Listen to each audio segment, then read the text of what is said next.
Welcome to Fast Cars, Fast Girls. We are your IndyCar experience.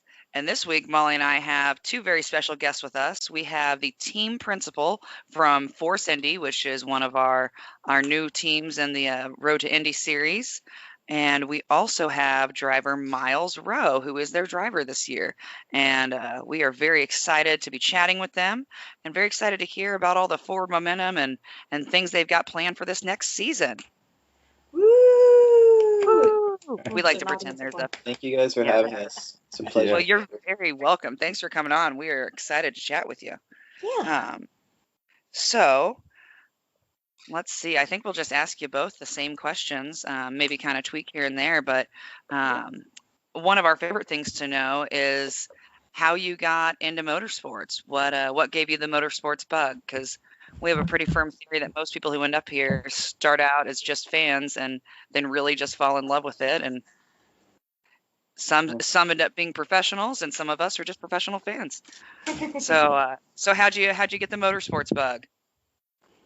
I'll go, Rod. I'll go. Yeah, go ahead. Well, I was 4 years old, and I was kind of on the set. I was kind of set on the road to golf because my dad was very into golf. But we were watching TV one day. We were watching a golf championship, and commercials came on, and he gets really impatient when commercials come on, and he started so he started changing the channels and everything, trying to look for something else that was entertaining.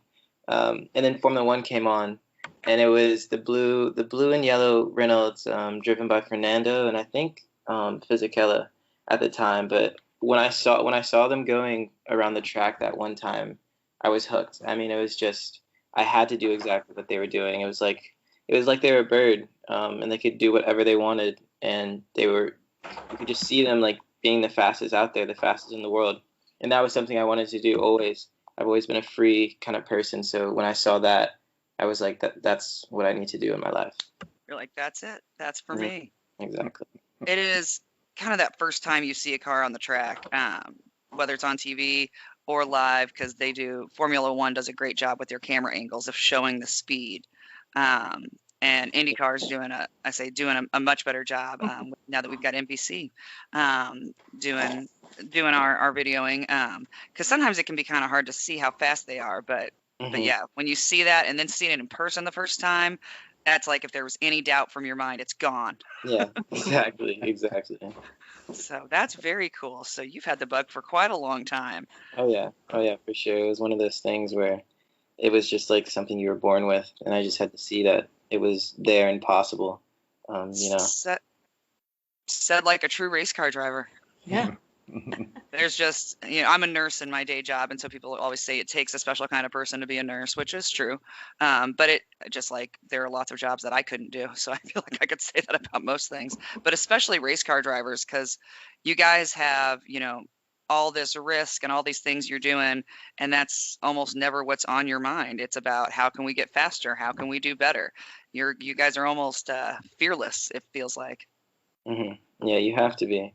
Yeah. It's what required. It's what is required. You need a lot of confidence, but if you have it, you can definitely attain really high levels if you just keep pushing and keep working hard in time. Absolutely. Well, Rod, what about you? How did you get into motorsports? Well, I was a lot older than 4, so I was an East Coast. I am an East Coast kid, and I was born in Jersey. Grew up in Philly, and my folks moved to Indianapolis when I was just before my teenage years. And when we got here, it was all about the 500 in the month of May. And at that time, the 500 was predominantly, on the radio. It wasn't. I think they would show it on television.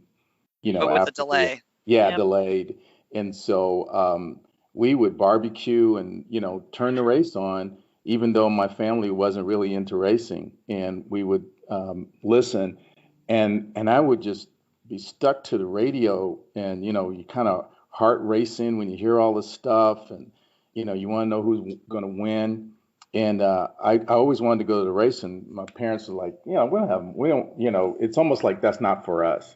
And I don't think it had anything to do with race or anything like that. I think it's just that wasn't of interest. And so when I became 17, I said, you know what, I'm going to go to one of these races. So I became a yellow shirt over at the Speedway. Oh, good for That's you. so cool. It was well, it was pretty crazy for you know, a teenager, you know, in a yellow shirt at that time. They called us security, but basically we picked up trash and watched watched the folks in the snake pit. So I would say, yeah, that was my first experience, and so I worked the day and the night before. I mean, like all through the night, and then of course the horn went off in the morning, and the balloons and the whole bit. And so I'm standing on the fence and this mound and watching the cars, and I thought I was hooked. I was hooked. Oh, I cool. said, this is for me. So that was my very first experience, and I just kind of had opportunities after I got in school and working in college at Purdue, and then working for an engineering firm. Everybody would be getting together, going to the race. And so I said, hey, I want to go. So, Right. you know, buy a Sign me up. ticket, go in the infield, hang out in the snake pit, and do all that crazy stuff. And that's what I did for those first years. Very That's awesome. cool. I have got to ask, and you can give just kind of a general range of dates. About what year were you in the snake pit? Well, I'm going to tell you, I was in the snake pit when it was truly the snake pit. Okay. So, That's what we wanted to know. yeah, we're talking, let's see, I think the first time I went was probably 1978, maybe 1978 to 80. So you know what it was like back then. I mean, it was just, Oh, indeed we do. yeah, well, you guys might not know what it was like, but it was pretty live. So we were not there in person No. during that time, but we've heard We had many stories. family, yeah. And my dad was actually an Indianapolis police officer. So most of the snake pit stories that I have are from his firsthand experience. Right. Let's just say that there were numerous arrests for everything from public intoxication to indecent exposure, and it was all warranted. Oh, Yeah. very warranted, I'm sure. Yeah. So Myles, if you haven't heard anything about the snake pit, because you were younger than all of us, I will just tell quickly my favorite story of my dad training a rookie on the day of the 500, and they were at the edge of the snake pit, and the rookie saw a couple of guys getting into a fight and wants to go in and break it up. And my dad was like, no, we're not doing that. And the guy's like, but it's a fight. My dad's like, do you see a weapon? No, they'll punch each other a couple times. The crowd will decide who was the winner and who was the loser, and they will go about their business. This is going to be handled internally by them, and we're going to allow it. And so another officer was doing field training with another rookie. So the two rookies decide they don't want to take the veteran's advice, and that they are going to go into the snake pit to break up this fight by themselves. About 4 hours later, the two rookies were returned to the veteran police officers by the biker spokesperson of the snake pit. And they were returned wearing handcuffed with their own handcuffs and wearing only underwear. They had taken their uniforms, their badges, their guns, their radios, their shoes. They came back, underwear and their own handcuffs. Oh my gosh. And my dad just looked at him and said, I told you not to go in there. So Myles, the snake pit, it's interesting because it's no quote unquote singular place. It's just a big broad area in the infield, and it's usually enhanced with mud, either because it rained or because the beer was flowing so much that they would just turn the ground into mush. And the hillbilly hot tubs, people that literally throw a tarp in the back of their truck, and at some point you got to get the water out. You got it. And everything from beer showers to hoses to whatever. So it was pretty interesting. Wow. Wild. Just wild. Wild. Yeah. I mean, literally, like, they would not enter the snake pit unless you were really belligerent, like borderline, you needed to go to the hospital drunk, or like if you really caused a problem. But yeah, unless they saw like a weapon or, hard drugs, like some, they were like, you know what? They'll sort it out Not themselves. worth it. We're just going to stay out here and make sure nobody dies. That's it. I mean, you're talking thousands of people. I mean, the Speedway, they never gave numbers of how many people would come to the track, but I'm guessing, this is no joke, I'm guessing there were probably 150 to 100,000 people in the center of the track. Wow. Oh, I would believe that easily. Yep. Yeah, absolutely. That's So, nice. well, that's excellent. So yeah, safety patrol yellow shirt. I feel like you should get a pen that says yellow shirt veteran. You know, when I tell that story, I'm going like, you know what, you guys don't understand what it was like to be a yellow shirt then. Those guys are pretty tame and they do a great job of security now. And you know, I did it that one time. That was it for me. No more. Yeah, say back then they had to be a little maybe a little more aggressive than they do nowadays. Not just a whistle. That won't stop people in the snake pit. Yeah. Oh, well, that's great. So, Rod, why don't you tell us a little bit more about Force Indy and how this team got started? Well, you know, post Snake Pit, actually, I got involved with a racing team in my early 20s. It was part of a corporation that I was actually doing advertising for, because I have a branding company, and my became friend and partner was a racer, and he was a race car driver, and he had approached this company. It was called L.H. Smith Oil Company. He had approached them for sponsorship and asked if it would make sense for them to spend, I think at the time, maybe $75,000 or something for him to run Formula Fords out in California. It did not make any sense from a advertising perspective, but I was really excited about what he was doing and was a way for me to get back into racing. And we became fast friends. I started becoming the team manager. I would raise sponsorship dollars. And eventually in the mid to late 80s, we were able to garner sponsorship with Budweiser Racing. And that really put me on a trajectory to not only be involved in motorsports, but be involved at the higher levels. And so I tell Roger Penske this story, and he's a little surprised. I was always a behind the scene guy, but with what we were doing, my partner, Charles Wilson, was very much in contact with the Roger Penske's of the world, always looking for a ride. And in about 1990, we started a program called NXG Youth Motorsports with the idea of helping kids of color get involved in motorsports, primarily from the perspective of just exposure and building fan base, wanting them to understand careers in motorsports, and eventually using motorsports as a life skill development tool. So we created this program using go-karts, and we worked at this, we run our program and we were working at the Speedway. And so about a little more than a year ago, I reconnected with Roger Penske based on that program. And we were talking about how many kids we had been able to have come through our program in 15 years, which was a number of over 2,300 kids. That's And awesome. so they were pretty excited about what we were doing. And quite frankly, one of the things that Roger Penske asked me, he said, do you, why did you do this? And what was the ultimate goal? And I said, the ultimate goal was to have a presence at Indy with people of color. And I said, not just in the cockpit, but really as a full team. And he thought that was pretty exciting.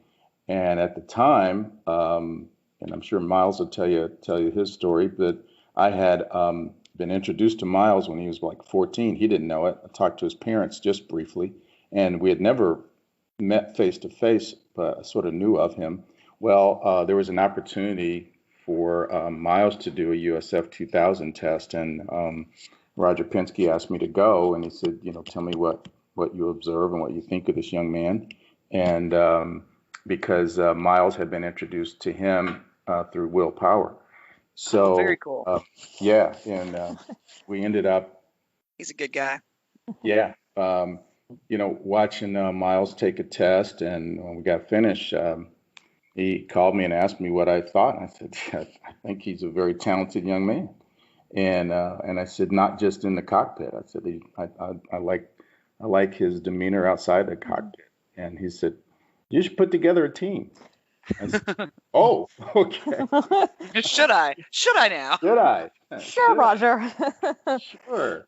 So yeah, and we actually worked on the concept, and Force Indy was born in about August of last year. Very cool. That's a lot of really great names there involved. That's just awesome. That is awesome. Yeah, See, that's is kind of the Cliff Note version, because you can imagine there's so many things that sort of converge to make it happen. But sure. the one key thing that I think was common among all of us, and that was that we really wanted to see a change in the sport. And I kind of call it, changing the face of motorsports, all puns intended. Yeah. And you can't do that without a really broad view, not just, hey, let's have a black driver, or even a black team manager and principal. You really need to look all the way through the operation of the team. And one of the first hires we had were kids that had come up through my NXG Youth Motorsports program. So they're on the team, and Myles is on the team, and it's great. That is great. Because yeah, you're absolutely right. We do need to change the face of motorsports, because it has been very dominated by white people for a very long time, and actually specifically by white men for a very long time. And so I love what NXG is doing, and I love that you guys are starting when they're young, and kind of helping, because Myles, you fell in love with it at 4, and and I think you said, there was some point, like at that point, you didn't even know if that was a reality for you. And so NXG being able to provide this mentorship and training, etc., at such a young age, really shows everybody that, yeah, no, there's a place for you here. This is a reality. This is a possibility. This can be your reality. And I think that's important, because I think a lot of times people of color don't find out, like, oh, well, I could have done this and this until, especially with motorsports, until later on in life. Or even, when you're in your teens, which, as you guys know, is a little late to start wanting to be a motorsports driver. You wouldn't think so, but it is. With so much of the sport, because we get asked all the time, why aren't there more kids that go into it? And part of it is they're not exposed to it. Fortunately for Myles, he was exposed, and his dad and his mom, gave him an opportunity to really pursue it. But a lot of these kids aren't even aware of it. And then you start adding in the cost, and it almost becomes impossible to do. It really does. But yeah, I was checking out the NXG website earlier and saw, how you got all these different curriculums and things. And, with that in mind, the cost and things, I'm sure that that's part of, what you guys talk about is, well, and like you said, you liked Myles on and off the track. You're not just a driver. You also have to be personable enough, likable enough that, you have sponsors who want to support you and want to see you succeed. And that is a bigger part of it than it should be. It should be a more talent based, but that's the name of the game right now. And so learning how to do all that, in addition to having eyes open to, hey, this could be me, are both such integral parts to having younger kids now be successes in the future. Yeah, absolutely. I really like what you said about the this is a pay to play sport, and has been. And I don't know to what degree we're going to be able to change it. But I hope we can start to have folks look at us and see that, Myles was chosen because of his talent, not because, they've got a lot of dollars they can bring to the table. And that was our objective, to find someone who can sort of fit the bill. And then I do, it's my job to make sure that we got the funds to keep running. Yeah. And actually, Molly and I have discussed this many times. That's kind of in our ideal world to change that. We would love for the responsibility of sponsorship money to be put more on teams than specific drivers, than on the driver. Like, absolutely, sure, if you've got a connection, if you can bring a sponsor in, I think that's fantastic. But yeah, I think we'd have a little more truer competition if that was every team's view of, okay, Myles is chosen on talent. I'm going to be the one to make sure that we have money so this team can run a full season. Mm-hmm. Yeah. And it keeps it pure as well. Absolutely. Definitely. There's the word. Yep, that's the perfect word for that, Myles. Absolutely. Yeah, when there's a lot of, it turns the sport into a whole, I mean, it is a big business-driven sport as the years go on, and when it's needed more, or there's more kind of influence on it, it turns into a businessman's kind of world, and it's not even something approachable from an average young person like me. Absolutely. I mean, unless your parents are, crazy rich. Yeah, I say somebody because are you a junior in school? Junior. In college, right? Yep. Okay, so yeah, it's like you're early 20s. I say I don't even think that you're quite old enough to drink yet, right? Not yet, no. Okay. Yeah, so it's like, where is a 20-year-old going to come up with, a couple $100,000 to run a season of USF 2000? You better double that one, Abby. Okay. Fair. Yeah, literally. Fair. Yeah, it's about 400 now. All right. Oh boy, yeah. That is, yeah. And That's a lot. that's, the lowest rung on the ladder. And so it only gets pricier as you go up. And yeah, it's not really reasonable to expect, somebody like Myles or, any of these other normal people we have that have great talent to be able to provide that money as well, especially at that age. So yeah, I love the way that you guys are doing that. And yeah, one of my solutions to that, because Molly and I love to pretend that we're in charge of everything sometimes. It's easier. Right? We're like, well, I would do it this way. Not that anybody cares my opinion, but this is what I would do. I actually think if we brought a second tire manufacturer back, that would help out sponsorship, because how are you going to choose which tire to use? Probably which one offers you more money. Yeah. Make capitalism work for you is what I'm saying. Make it work for you in a way that doesn't screw out our pure talent drivers. Mm-hmm. So Myles, how excited are you for coming into the USF 2000 season? Well, I think we also have to hear his story, kind of like Myles is part of the story. That's true. Oh, yeah. I mean, first of all, I'm beyond excited. It's something I've been dreaming about for practically forever at this point. And it's such a blessing that I felt like I was almost out of the sport, and then was able to get the opportunity to show my skills and show my colors and get back into it.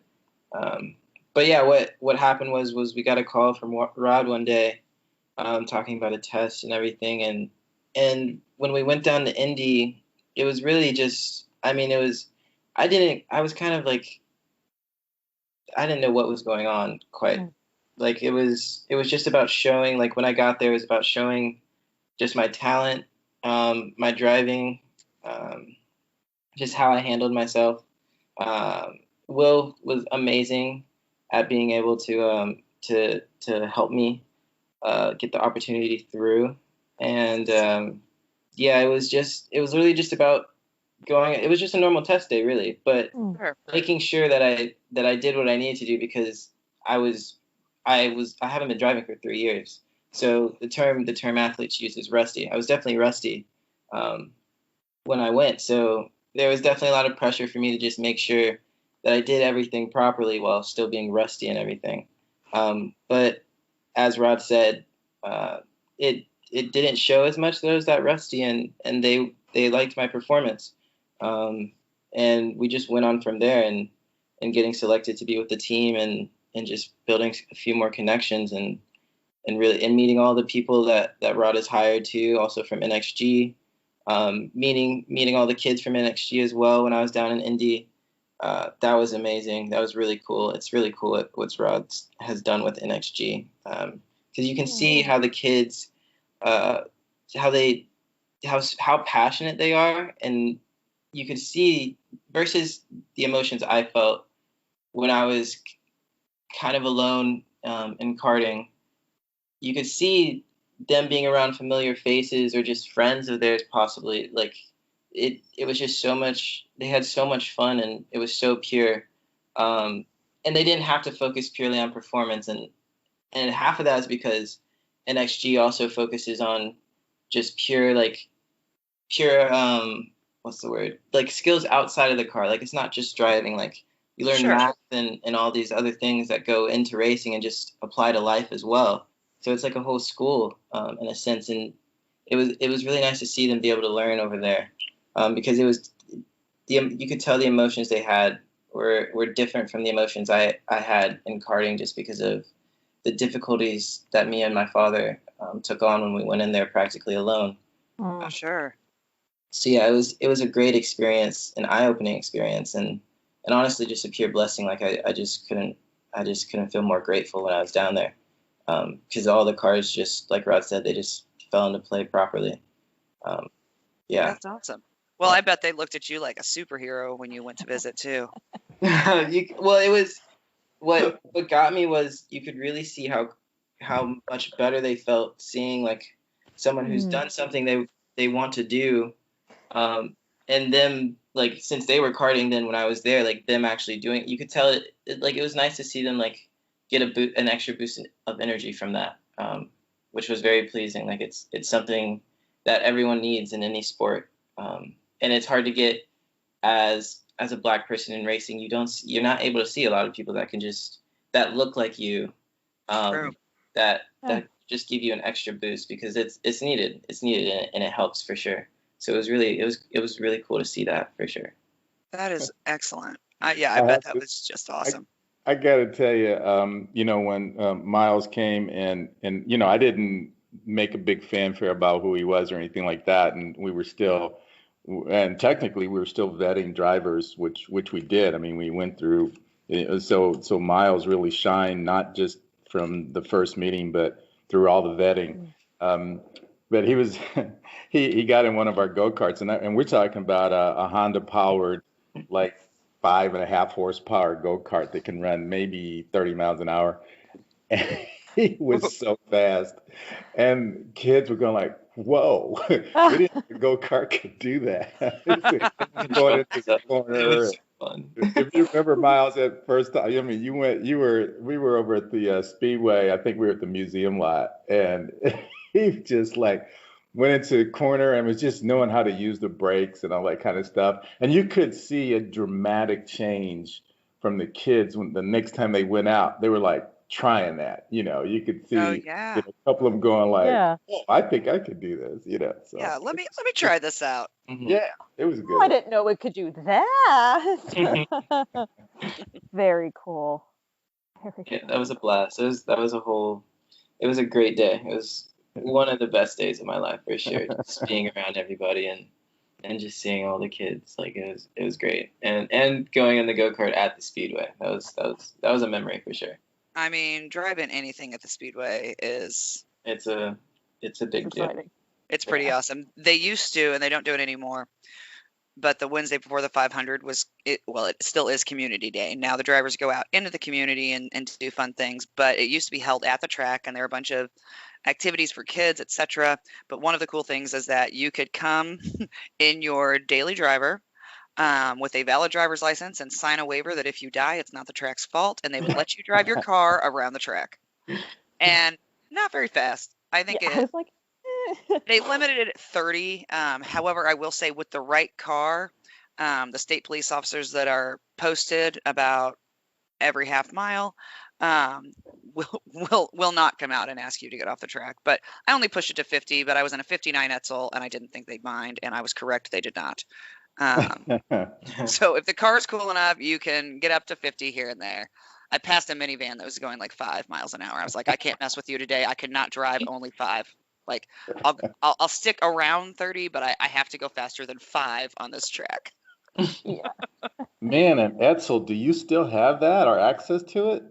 We don't. We actually sold it, but that was the car that I learned how to drive in. Oh, My dad and I worked on it and replaced all kinds of things, replaced the heater core, had to put seat belts in it. Because my mom was not having any part of it without seat belts, which is hilarious because the backs of the seats just flip forward, so the seat belts do nothing. But yeah, no, it was a very cool car. Well, yeah, we enjoyed that for a long time. It was actually my mom got it for my dad as an anniversary gift because he loved to work on cars. And nice. she had no idea that it was like the least well-liked car in history, or any of that business, which is totally fine because my dad has always enjoyed like off the wall, random kind of things like that. And so the fact that it wasn't a well-liked car, I think made him like it even better. Yeah. So It was unique to you guys. Yeah. it was. Oh. All right, Miss Molly, you want to do the next question?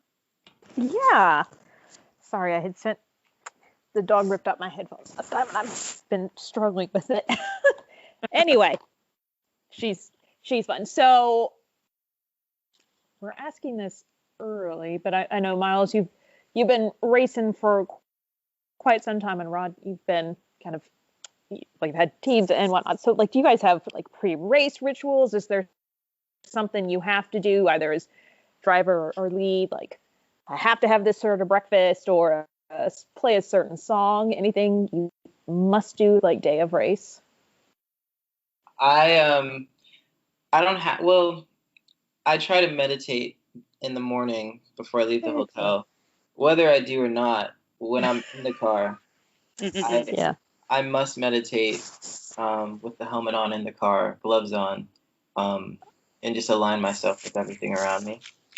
That's really cool. Yeah, I have to do that. If I don't do that, I'll obviously be fine, but I definitely feel better and feel more connected to the car when I do that. Also, I have to listen to music too before I get in the car. Yeah. All right, we gotta ask. We love that. We gotta know.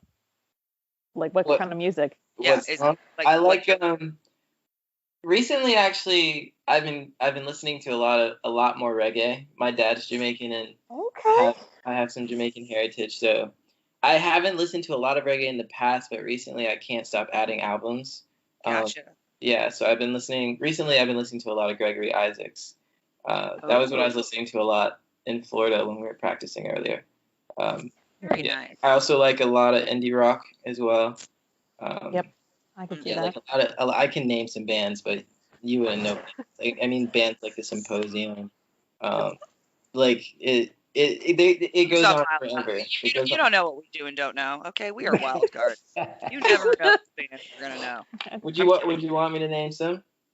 No, you're probably right. but no, we probably wouldn't know them. It's okay. No, we probably wouldn't. I'm just giving you success. I appreciate a well-rounded like music playlist. It sounds like you've got a lot of like different stuff. I'm here for that. Yeah. Oh yeah. It's also a great vibe for meditating too. It is. It's incredibly relaxing. You can listen to it at any time. You can be sad, happy, like just not care about anything, and it'll always be perfect. And even like the songs with long instrumental breaks, you don't even need the lyrics for reggae to just automatically like drop your heart rate by 15 points and kind of put you in a clearer headspace. Yeah, exactly. And I listen to a lot of music at home, so I definitely try to listen to music before I get in the car just to make me feel like more at peace and like I'm at home. Like sometimes I'll just close my eyes like I do at meditation, just try to be like as connected to myself as possible, not worry about anything outside. Just be present and kind of hone in on your focus on just, like you said, being connected with your body, being connected with the car. Mm-hmm. I dig it. There's a station on Pandora, if you use Pandora, called In the Sun Radio, and the majority of the songs are reggae. I highly recommend it. Yeah, I don't use Pandora, but I'll download it right now and I'll listen to it after. Because Yeah, my sister loves reggae, and that's her like go-to chill music during the day because she's a stay-at-home mom and she's got a 1.5-year-old and a 2.5-year-old. So she needs some nice soothing music from time to time because they're running around nonstop. So yeah, I literally just added it to my Pandora because she had it playing all day long, and I was like, "What is this station? I'm in love with it."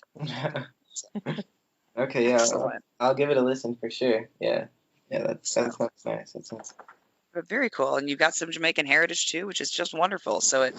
Oh yeah. So have to be. It's honestly I should know more artists with my heritage and how my dad's spent so much time in Jamaica, but it's because I got kind of lost in an indie rock phase for the last 3-4 years of my life. I mean, you got lost, you got found. I mean, okay, you're coming back. It happens. It's a whole Odyssey-like journey, I'm sure. It's funny. Rod, how about you? Any sort of rituals or things you have to do on race day? my rituals are like, pacing. No, I'm teasing. Drink a pot of coffee before anything. Yeah, with something in it. No, I'm teasing. I mean, well, just FYI, Rod, feel free to stop by our campsite at any of the races we camp at. Okay. All right. Well, we have adult coffee there. All right. I love it. Now, for me, I think especially the role I've always been in is one of, wanting to, trying to make sure and wanting to make sure that things are prepared. And this is, being with the team now and what we're doing. And of course, we haven't had our first race. The first one's coming up the second weekend or third weekend in April. And we're going to be at Barber Motorsports Park in Montgomery. But in the past, what I would do is just go through my little both mental and physical checklist to make sure I have everything taken care of. And for Force Indy, my key thing is to make sure, obviously, that the team is ready to go and they have everything that they need, and that I can, help be part of that calming effect for Myles. I do whatever we can so that he has minimal distractions. Even within the world where we want, we all want attention. We want that social media attention. We want the, the broader media attention, and we're going to do some of that. But I want to make sure that, he's comfortable and not interrupted when we're getting ready to go out. We can party afterwards, but so I kind of see that as my job. I don't know that, I have had a chance to do that in the last 20 years, but I'm excited about it now. To work with him and the team, and the guys are really coming together. They're gelling, and I know it sounds cliche, but I feel like we really are a team. I think we have a common goal beyond just wanting to win. Sure. It's gonna be tough. I mean, I won't kid you about the effort that we've got to put forth, and the performance that we have to have and to try to accomplish. But I feel really good that we're going to give our best effort every time out, and that's all I can hope for. Everybody says, "Oh, what's your plan? How many races you're going to win?" I said, "All of them." No, right? No. I mean, the goal is we're not out there just to drive around and look good, even though I will tell you, we look good. That car looks sharp. I mean, it does I look agree. sharp. There have been so many people that say, wow, nice looking car, nice looking group of guys. They're, starting to know us. But no, we're out there to do a job, and we're going to do the best we can and make our sponsors and our supporters and our fans proud of us. And that's my job. I love it. Yeah. I love it. Yeah. I do like that. We're not just out there to look good. I mean, Look But good, we but do. like, But we okay. I see that's kind of one of Molly and I's mottos. We're like, I mean, we're not just here to look good, but we do. I mean, Uh, we're here with information and other things, but you can be both. You can be Yeah. good and look good. But yeah, no, I think that's great. I think that's because being the first year of anything, it's I say, and all of us have been to school, so we all know this. And Myles, you especially will feel this. It's like the first test with a professor you don't know. Mm. It's always going to be your worst because you don't know how they test, and you're still kind of getting your feet wet and getting used to it. And so, that first season, it sometimes is like, okay, sometimes there are a few more missteps than you would have liked, but it's all information that then you can take for the next year and come in with so much more knowledge and be like, okay, let's rock and roll. Last year we put our foot in. This year we're doing a cannonball. Like, let's go. And like even race to race too. Hmm. Yeah. Absolutely. Yeah, it was just learning more every single time. Sadly, we will not be at Barber in person. Oh. I know it's our damn day jobs. Curse having a real job. I know. Every now and then we're like, well, this is Molly's phrase. She goes, "What if we?" And Look, hear me hear out on me out. this. Quit our jobs. What if we quit our jobs today? Yeah. We quit our jobs. So how many races do you usually get to on a yearly basis? So the Oh. most we made was what, 13 or 14? Yeah, I think that was the year we just didn't go to Laguna. We didn't go to Laguna and we didn't go to Detroit. So 15. Yeah.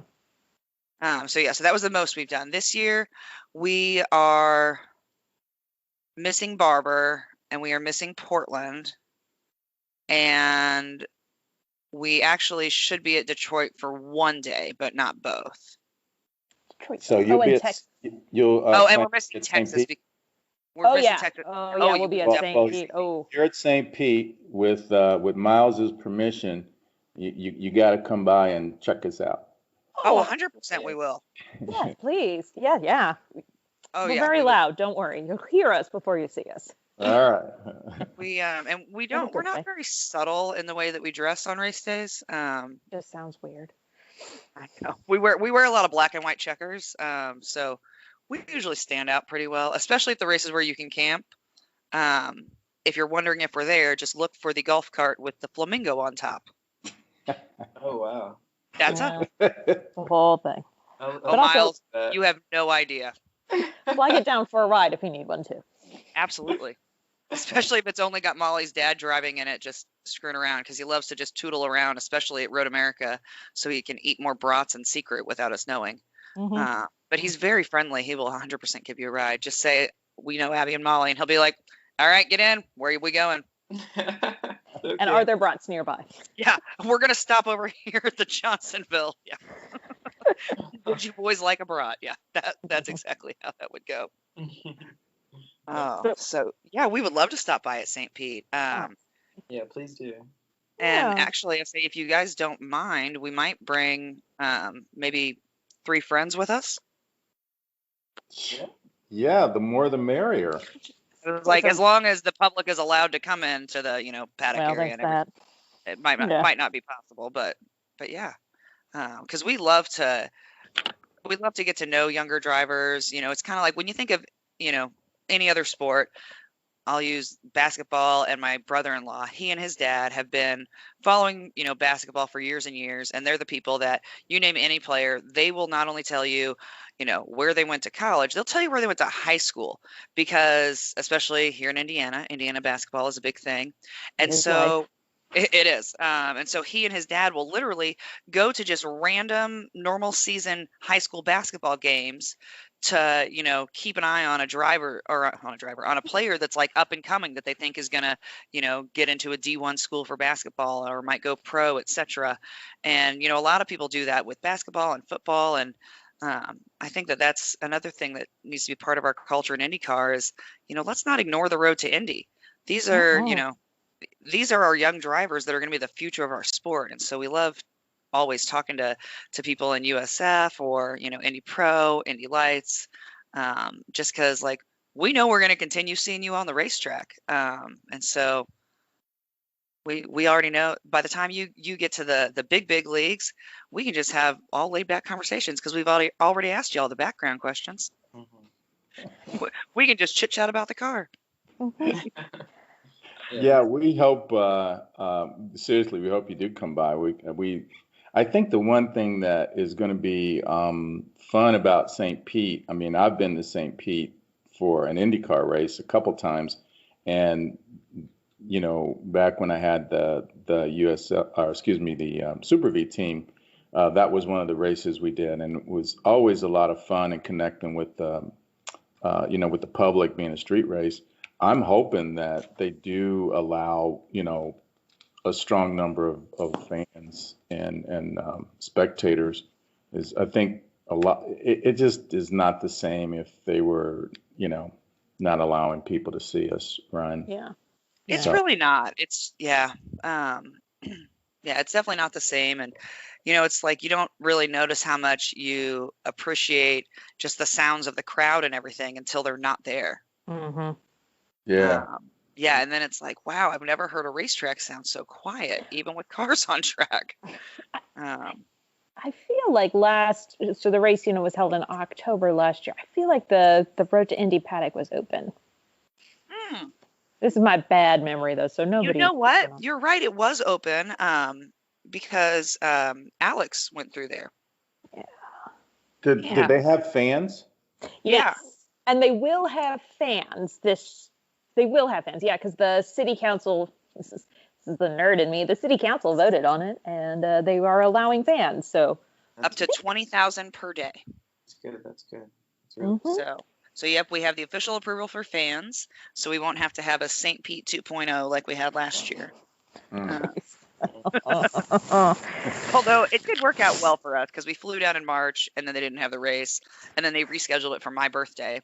And so, of course, Molly and I are like, oh, twist my arm. Like I would refuse to go to Florida twice in the same year.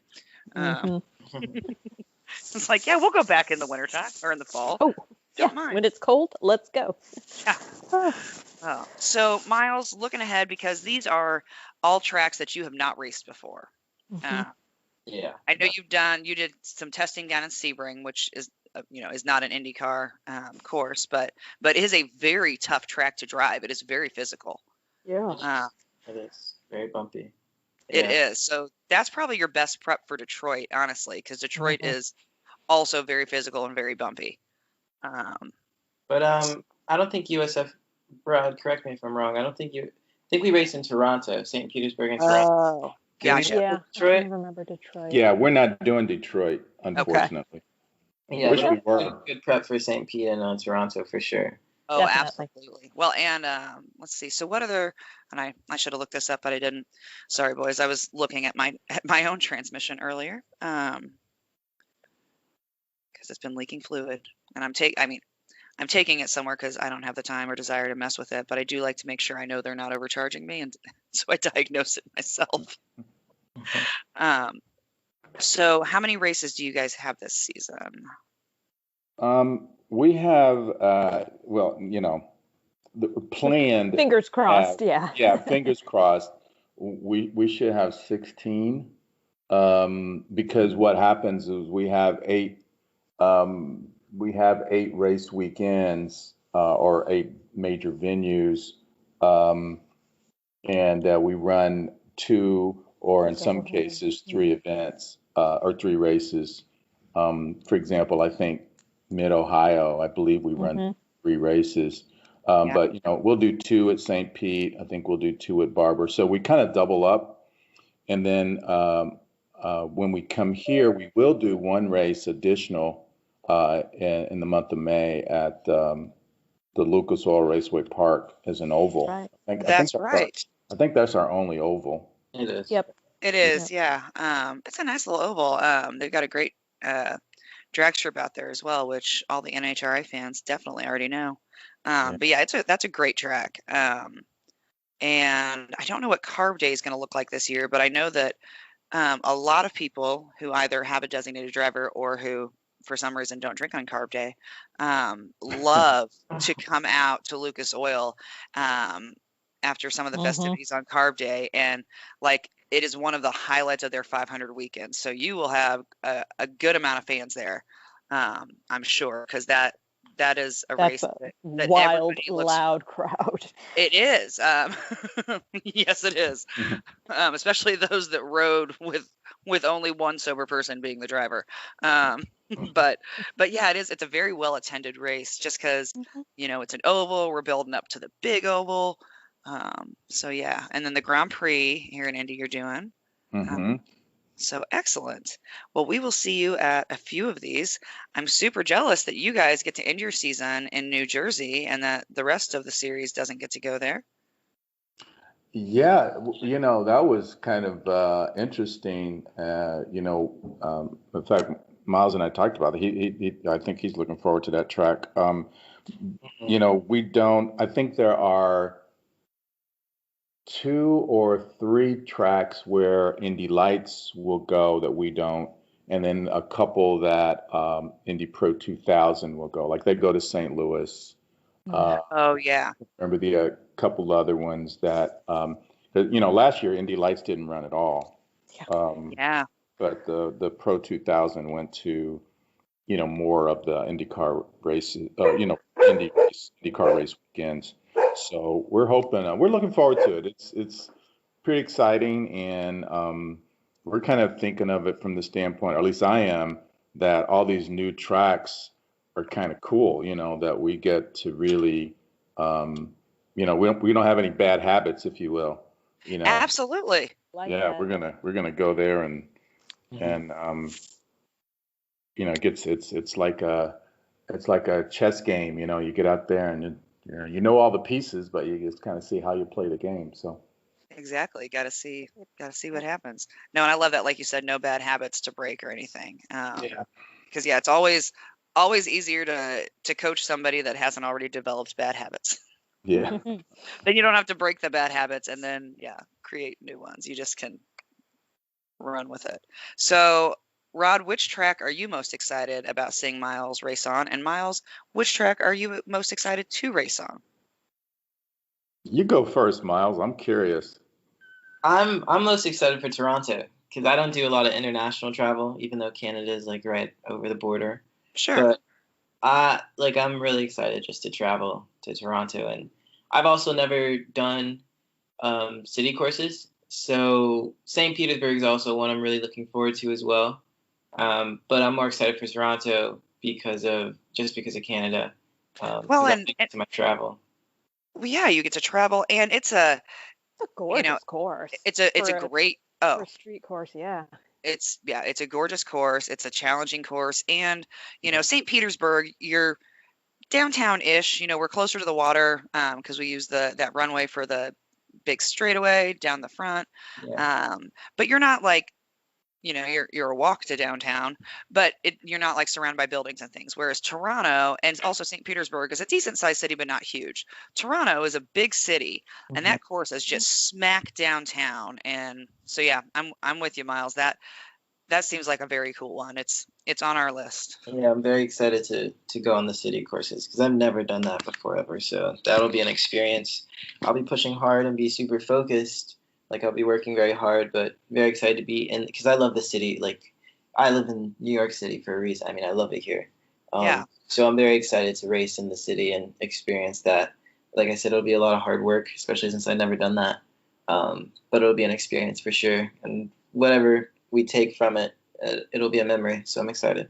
That's excellent. Real quick before I let Rod answer, I gotta know, where in New York are you? You were saying you want me to answer, right? Yeah. I was we asked Rod which track he's excited about. I'm in Manhattan, a couple blocks east from Chelsea. Okay, gotcha. Yeah. I used to live in Brooklyn, so I'm just curious. Yeah. What part of Brooklyn? Right on the border of Bushwick and Bed-Stuy, but okay, yeah. I have some friends over there. Yeah, I say a lot of people have friends there now because it's a nice area now. I lived there in 2004, and it was not nice then. I know I keep saying I need to go back. I'm like I wouldn't even recognize it. Yeah, like taxis wouldn't take you there when I lived there. Police, if they came with a minimum of 2 cars. But it's a really nice area now. Yeah, it was really nice. Now you Right? can visit and be cool. Yeah, before when my friends would visit me when I did that internship, I'm like, so I have to teach you how to use the subway, and they're like, can't we just take a cab? And I'm like, oh, that's adorable. They don't come this Yeah, far. that's adorable. Yeah. I'm like, no, Aren't you cute? yeah. I'm like, the street I live on just has like tons of, used needles on the sidewalk. I'm like, no, I don't believe the taxis will bring you here. You're gonna have to use the subway. Oh, Yeah, anyway, that's back nice. on. I have a lot of friends over there in Williamsburg and some in Brooklyn Heights as well. So yeah, I'm pretty familiar with Brooklyn for sure. Sure. Yeah, I love Brooklyn. I love the whole city. It's just it's a whole different experience there.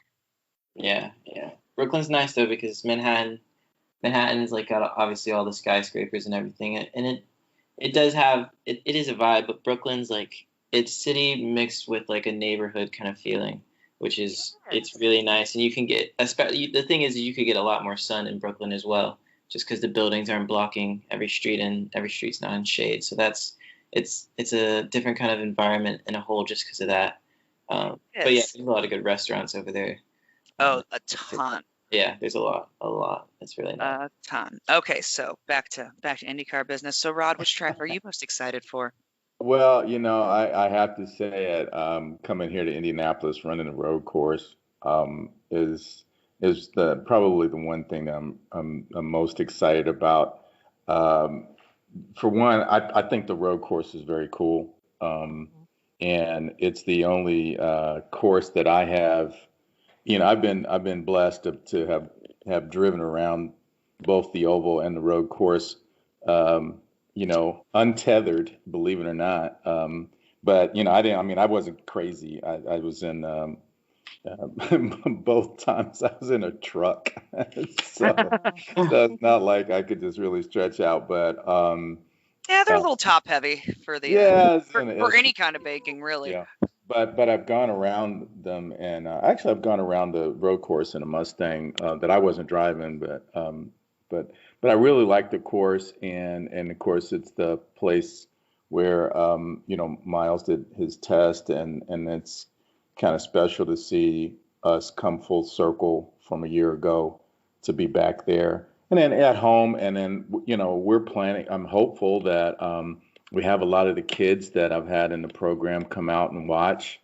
And so I think it's the whole event, beyond just the track. I mean, I do like the track, but I mean, from the standpoint of, what I'm looking forward to, I think I'm looking forward to Indy right now. Excellent. Does sound like it's going to be really, really fun. Very Yeah. Now, who was driving the Mustang? Was it a I was actually, I have been invited out to see the guys from Skip Barber. They wanted, Oh, yeah, and I used to, I mean, years and years ago, I used to work with Skip Barber, probably four owners ago.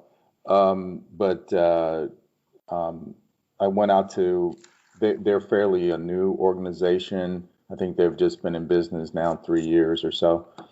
And so they were brand new. They had brand new cars, F4 as well as their Mustangs.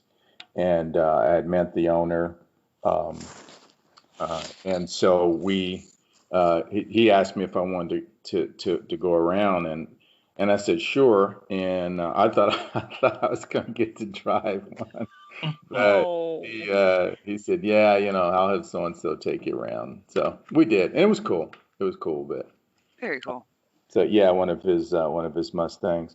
But before Nice. then, it was pretty exciting. I had a chance during this was during the Super Bowl when they came to Indianapolis. Ellen DeGeneres had offered Super Bowl tickets to a couple of fans for at that time would have been the New York Giants against the Patriots since they were in the Super Bowl, and she gave two people tickets to come to Indianapolis, watch the game, and part of it was for them to get a visit around the track.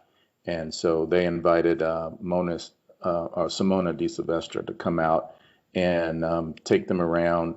And so they got to ride in the pace car, and they asked me to drive one of the Tahoes, and I had the cameraman in the back of me, with me. So I got up to about, I can't tell you what I got up to. I better not say that on the air.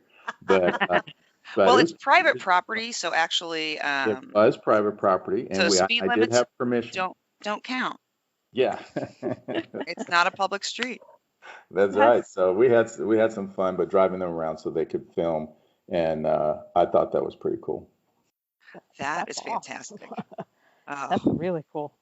I will just say, if you ever have the opportunity to take a hot lap with Larry Foyt, don't turn it down. I mean, Okay. but also just know.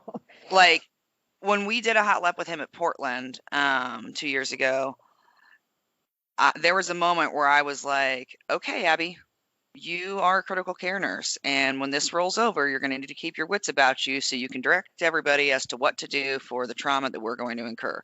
Or we might die on this, but I'm okay with that. Like, that was the thought in my head. I'm like, what a way to go. But yeah, there were a few moments that I was like, are we sure all 4 tires are still on the ground? They weren't, because my mind didn't have to calm down. Instead, my mind was like, we're on 2 tires. We're on 2 tires. We're on 2 tires. Yeah. Yeah. Larry Foyt is worth every minute. Like, a hot lap with him, unreal. But yeah, that's very cool. Okay, so on to, I say we will wrap this up because we're just at about an hour, and we definitely appreciate you gentlemen's time. So let's talk about where everybody can find Force Indy and where they can find you, Myles, on social media. Yeah, you can find Force Indy on Instagram, Twitter, on their website, forceindy.com. As well as me, I have links to Force Indy on my page on Myles Rowe Racing. But we're on all the social media pages and on the web, of course. So yeah, that's where you can find us. Excellent. And what'd you say your name was? It was Myles Rowe Racing. Racing. Gotcha. We'll also link all of our stuff. We certainly Their will. stuff Yep. on our stuff. Yeah. We certainly will. And we're Force Indy 99. Yes. Okay. Yeah, that's his Miles's car number, and Very pretty cool. special to us. Yeah. It's a great number to choose. Yeah, you know the backstory, right? I do not. I do, but I will let them tell it. Oh, you know it? No, you should tell it so we know if you're right or not.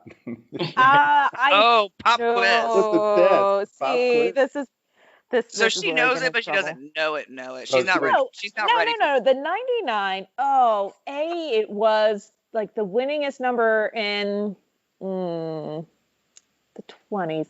Obviously not fingers crossed the 2020s. I think the 1920s. And then, it's either the number or the red tail has ties to the Tuskegee Airmen, and I can't remember which. Very good. Very good. Yes. This is close.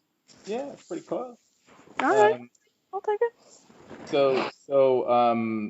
So I'll take the latter and then I'll go to the front. The Tuskegee Airmen, which most of us know, that was the all-black squadron in World War II, and was, started, their very first squadron they had was the 99. And they were one of the few in the Air Force that didn't have any, that did not lose a plane in their tour over in Europe. But so that celebrates them. But the main reason is that Dewey Gaston, who ran in the early 1930s, late 1920s, before blacks were really allowed to run at the national speedways and races. He used 99 actually at the end of his career when he was trying to come back, and he had asked several times to come to the 500. But anyway, he bought a car and it was had 99 on it, and that was supposed to be his comeback car. So he never got a chance to run the 500 and to win with that number. And we thought, you know what, let's take this on and pick up the mantle and see if we can't carry it across to some podium finishes. So pick up the torch, and picking up Yeah. where he left off, and Yeah, and I that was like it. yeah. It's pretty interesting story that he has, and I read his book and talked to the author of his book not too long ago, and he's this amazing guy. I mean, he started when he was 15 years old, and you know, he was self-taught, both racer and mechanic. Amazing. Mhm. Yeah. Yeah, Yeah. that is so cool, and especially being self-taught and doing as much as he did. Yeah. Mhm. Okay. So excellent. Um, all right. Well, I say as our fans know, and if you don't, we'll remind you, you can get a hold of us and all of our social media from our website, www.fastcarsfastgirls.com. You can listen to our podcast on any site you want to. We are everywhere. Everywhere. You cannot escape us. We also have Facebook, Twitter, Instagram, and a TikTok. So make sure you check those out as well. Podcasts are up on all the different apps. It's also up on our Facebook and our website and on YouTube each week. So make sure that you hit the like button, subscribe, share with your friends, family, enemies. We don't care. A listen is a listen. So share with everybody you come across. And hopefully we can bring you guys some fun video content in St. Pete when we come and check you guys out at the paddock. Yes. So Yeah. we'll Be make great. sure to stop by Force Indy and do a little live video for everybody. So I have to make that Oh, happen. that'd be cool. Mhm. yeah, Absolutely. Absolutely. we All might right. have to bring a decorative flamingo as like Yep. a host gift for you. I You mean, have we are to. from the Midwest. There's So all right, anything else you gentlemen want to add before we let you go? I have a question, and then Miles can wrap it up. But my question is, you got to tell us how did you come about fast girls? oh no. So- Bummer, my mother just cried. The Cliff Note version. So yeah, short story is the whole idea for the podcast came about from a few too many beers and a few too many inside jokes in Stand E on the Saturday of qualifications a couple years ago. Mhm. Oh, hold on. Okay, never mind. Sorry, I thought my cat was outside, but she managed to get between the screen and the sliding door. All of a sudden, I was like, this might be an emergency. Nope, she's just not that smart and stuck. Anyhow, and so that's the Cliff's Notes version. As far as the name, we knew that, being the only all-female media in a pretty heavily male-driven sport, just generally people tend to assume that we don't know very much. And so we thought that since we're bringing humor into it as well as, some education and knowledge and fun things to look for, we like to, be very listenable for either, a veteran fan or a newbie fan. And so we also wanted to have a name that was kind of tongue in cheek and just shows that, we're not taking ourselves too seriously. So, we're not the people that you have to mind all your P's and Q's around. And we thought, why not make it something funny? Because, well, we're women in IndyCar and you got to have a tough skin, and we do. And so we just wanted it to be something that makes you chuckle and is memorable. Mhm. Nice. Yeah, that's So That's Fast the clip. cars. Yeah, that's the Yes. Cliff Notes. We'll tell you the full version in St. Pete because my mother We- doesn't like me telling the story. okay. true, and it is well worth waiting for in person. The unabridged version, right? Yes. The names that we could have had version. Mhm. So, all right. Miles, any last thoughts?